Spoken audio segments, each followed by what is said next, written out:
ko nakita tuloy. Ayan yung pinaflex nila yung mga To wallpapers Mobile nila. Pero ito Legends! muna ang ating reflex. Let's head on over onto our game number 2. RSG Philippines versus Aurora MLBB. Now, as we head on to game number 2, ano nga ba yung klase ng adjustment na ipapakita sa atin ng RSG Philippines? They have opened and used this Hayabusa. Now, we all know, Irad is very proficient in using this. But then, ito na nga yung sinasabi natin eh. Yung Crimson, yung Lantern Flare rather, ng isang Jushin, ito yung Ito na. nakakainis talaga. Ito na, sasampulan na nga. Tapos ibabalibag pa ng ejector, tapos mapipilitan na lang mag-flicker out. Diba? Kaya nga, Nilalapit na ang kay Light. hirap talaga ng mga ganong kaganapan. Si Renny J ay mabubuhay pa rin naman. Kaya naman, yun yung kailangan nilang i-watch out for, especially later on. At gusto ko nito yung idea din kasi na pwede niyang iusod nga pala yung Nightmaric Spawn. Diba? Na Yes. nakikita nyo, kaya niyang ilipat yung trajectory. Oo. Diba? And aside from that, ito nga yung sinasabi po natin na yung combination kasi talaga ng Jushin and the Jawhead is quite scary. Kasi in paper, grabe na eh. What more na ngayon na we-witness natin, diba? Bilis din na na-eliminate yung mga tinuturing natin pang vision din ni Yue here on to the middle lane. And aside from that, Antianara, syempre, tutok din tayo sa naging draft and lineup dito ng Aurora MLBB. Is it still snappy? Yeah, definitely because they have the implosion play. Tapos kapag nagkaroon na ng implosion play, magiging madali for Edward to cast his Final final slash. slash. So kapag gano'n ang naging kaganapan, magiging parang perfect yung combination and layering ng kanika ng mga skills. Pero ito na yung sinasabi natin, the displacement capability, Irada makakakuha ng first blood. It's going to be a first blood for RSG Philippines. That's quite scary. Yung sabi mo nga kapag ka naiangat ka na, parang medyo tatanggapin mo. Oo. Especially here to the earlier parts of the game. One-on-one, parang hindi naman super powerful ng mga base damages. Pero pag Yes. pinagsama-sama kasi, that makes a huge difference. Tapos may penalty zone pa, makukonekta yata kay Demon Kai, kaya siya ang babagsak. Hindi pa rin naman Sa nagkakaroon ng pagbagsak mula sa side ng RC Philippines. Pero yun na nga, naging sagot ang Aurora Gaming. Kasi isa na rin nawawala ang kupunan ng RSG, dalawa para sa dalawa. And ang naging bonus lang nun ay may nakuhang pagong ng RSG. But for Aurora MLBB, the way to counter that out is magsabay-sabay kayo para hindi niya alam kung sino siya atin yung iaangat. And of course, the addition of what Edward can do na nga lang din kasi just so they could counter set up doon sa ginagawa sa kanila ng RSG Philippines. Hindi lang naman ng RSG ang may pang double dribble, kumbaga, sa mga kalaban. Ng Aurora naman, meron silang implosion and final slash, as you've mentioned, Yes. na combination na kailangan din i-watch out for dito ng RSG Philippines. Pero kung titingnan din po kasi natin ngayon, sa top lane naman tayo tututok. It's a battle of Kusei and Domeng, a Harit and a Roger. Diba? You have the mobility. Check na check yan. And of course, you have the survivability and the damage. Pero kasi magka-play ng vital role later on is how will Light enable Kusei to unleash the potential. Hindi na lang dito for Aurora MLBB na inaasahan natin sa Renny J mag-unleash ng potential. Pero RSG Philippines needs to do that as well. Oo, kaya nga, ang ganda din ang ginagawa din naman na every time nagkakasa ng Nightmaric Spawn, binibigyan agad both ni Aqua and ni Light. Kasi may extra 15 gold din yata yan, tas may extra XP din for the roam. So definitely, good thing yon. Pero kasi looking into the bigger picture, ito na yung nag-big up. Implosion Play, kakasa na lang din naman. Pero nandun si Irad, at nandun din ang mga ibang miyembro ng side ng RC Philippines. Kaya despite that Implosion Play, sabi nila hindi muna natin itutuloy kasi makamarugi na tayo kapag pinilit natin. They're trying to set up the stage. Kaso it's still not ready yet. Pero ito yung magiging ready in a few seconds. It's going to be a turtle. Second turtle for this round, Antianara. Pero kung titignan naman natin dito, maaga punctual ang ating mga players. And there's going to be Nats trying to set up stage here. Pero, Ang ganda ayun ni din. Halhook. Tapos natamaan pa doon si Edward. Susubukan niya mabuhay pero si Irad ang makakakuha ng pagong. Isa-isa na bumabagsak ang kupunan ng RC Philippines. Tapos yung Ugi, shadow kill, kinasa na rin naman. Tapos sabi nila, wag na muna natin talagang ipilit. Okay na yon.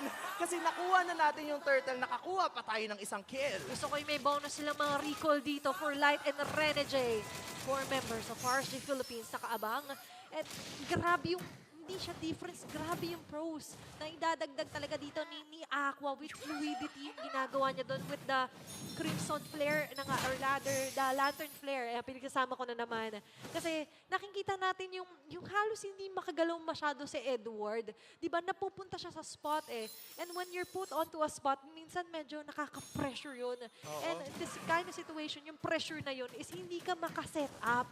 Hindi natin mahanap yung kanina na snappy, na sunod-sunod na combination for Aurora MLBB. Oo, kailangan gawin ni Rene J yung ginawa niya dito sa may Riverside nung kanina. Hindi man nila na-pick up si Light, but that's a very good way. Eksakto. Na gulatin ba yung kalaban na parang, ganun. Pag ganun na lang. Kasi hindi nila i-expect na mayroong setup mechanic, but also at the same time, magkakaroon sila ng ability to regroup.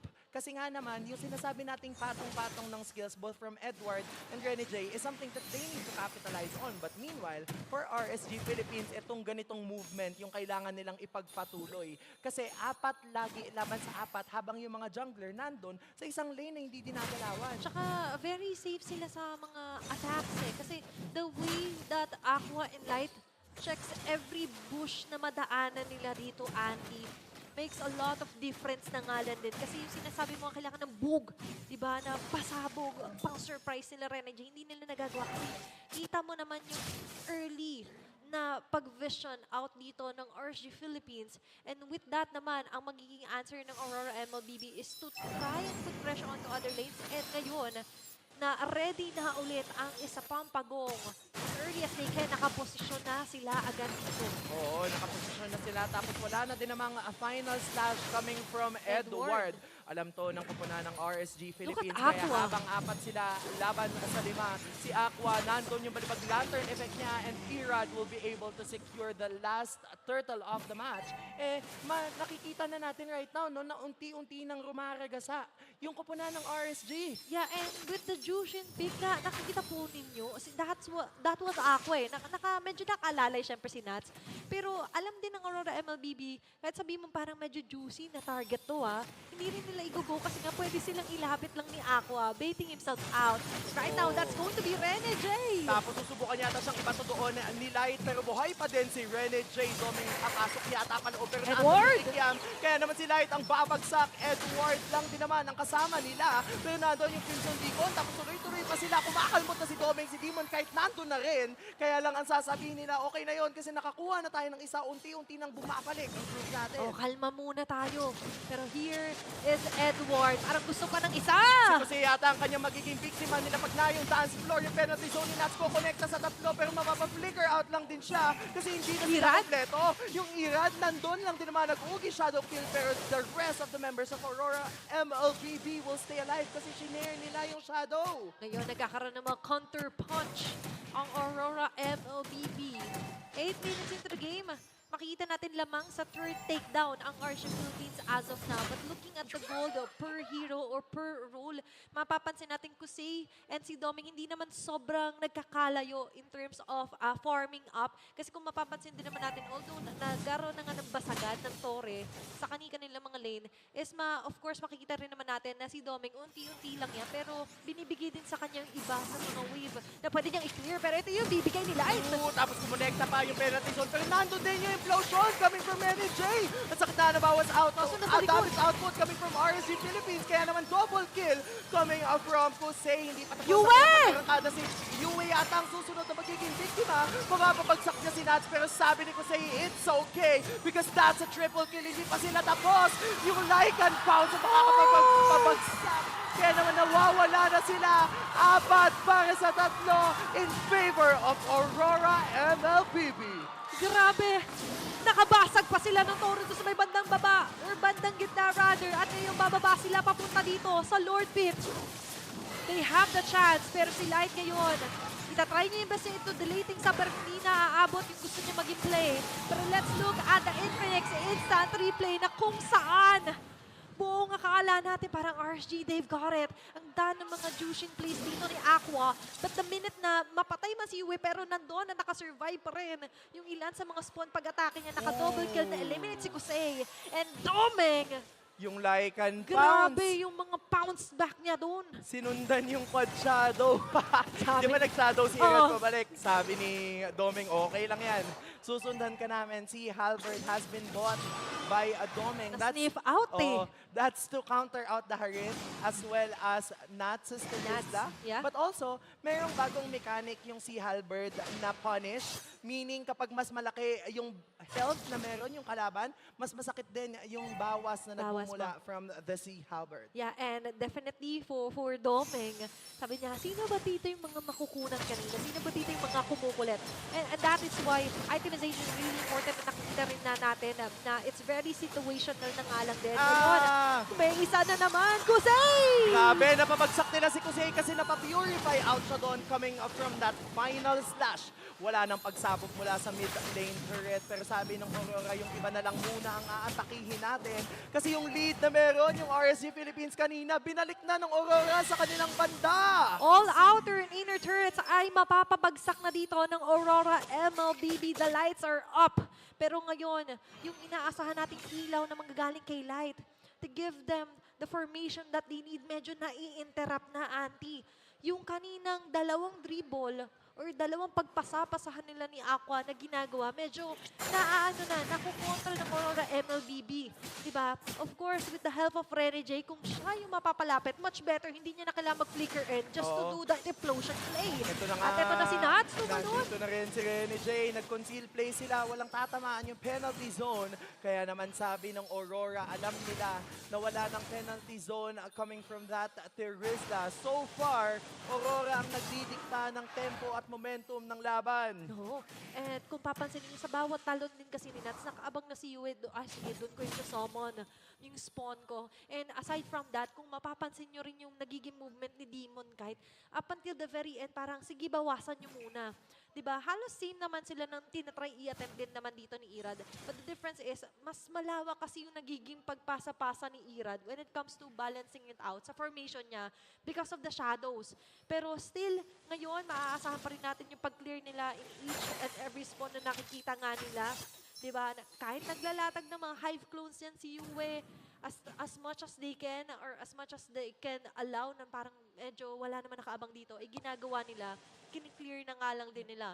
But speaking of clearing out the wave, syempre, halos ganun yung gagawin muna doon nila Doming on to the top whilst nag-respawn na ngayon ang isa pang Nord for this round. Grabe yung ginagawa ni Yue, no? Laging may nightmaric spawn sa mga brushes para walang nakukuhang brushes ang kupunan ng RSG Philippines. And that's a huge thing. Because in a game such as MLBB, yung posisyon ng mga kalaban mo is super essential. It's everything. Kailangan mong malaman kung nasan sila nakapwesto. That way, you won't be caught off guard. Ang ganda din ang pagkakasetup ng Aurora MLBB sa kanilang top lane. Kaya kailangang may mag-defend from the side of RSG. Because if not, mukhang mapupush ang kanilang inhibitor turret doon sa top. Nakikita natin yung beauty of Azaz onto a lineup. Sabihin na natin tinatanggal time and time again yung kanyang mga spawn. Pero for him, mag-wait lang naman siya ng mga ilang seconds and then there's another one. Pero ngayon, conceal for Rene J. Flaker! Mahuhuli nila doon si Nats Entertainment. Hindi na yata siya makakapag-provide ng entertainment kasi siya ang unang babagsak. Lahat. Sinubukan doon nila na mag-unstoppable force pero yung unstoppable force niya ang siyang matutuldukan. Ang ganda na pagkakapwesto coming from Irad pero namataan yata siya ng Aurora. Nakita ka nila doon. May Pero salubong! si Yue ang sasalubong sa kanya. Yung Ugi Shadow Play susubukan niyang gawin pero yung Doming na Lycan's Bounce ay sinubukang habulin. Si Irad kaya naman siya pa din ang mawawala. Tatlo para sa wala may kasama pang Lord. Grabe!